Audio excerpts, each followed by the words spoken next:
First of all, I wanted to thank Commissioner Hammercheck and Commissioner Plesky for responding to my comments last week about the issue of the property tax.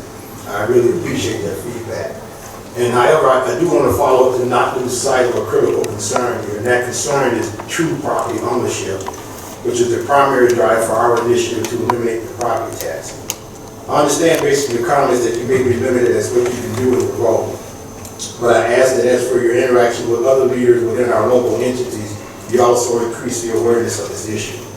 In this economic environment, which is only going to get worse over time, we could actually end up sucking the life out of the community and hurt a lot of people along the way. And please note, I'm here to help you, not to hurt you. My main concern is for my next generation, not for mine. The Lord knows we're leaving a mess for His children.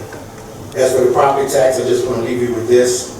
When a man is secure in the possession of his property, he has an area of liberty and dominion which is beyond the reach of other men. If no man or no state can reach in to tax and confiscate his property, man can enjoy true liberty and great security, whether he be prosperous or poor. Every attack on private property is therefore an attack on man's liberty. And the second son I wanted to mention is related to the comments made about NOACA. No matter how you cut it, NOACA is another pseudo layer of government. I know that in your mind you have good intentions, but be careful by discounting the input from others as conspiracies. If you look at the condition of our nation, there have been people who have been ignored throughout history and warned others about what can happen. And we can see that this can't happen mentality has led to some negative consequences. If you take money from the federal or any government entity, there will inevitably be strings attached. And I'm sure you can look at our public education system to attest to that. The last comment I want to make is about the situation at Lakeland Community College. I recall that it was stated that the commissioners were kept in the dark on many issues relating to the well-being and financial state of that institution.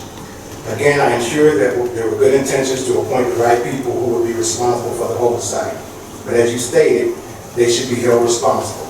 But as for the accountability, which is different than responsibility, I hope that there will be a review or a wrap-up to you ask yourself of what we could have done differently.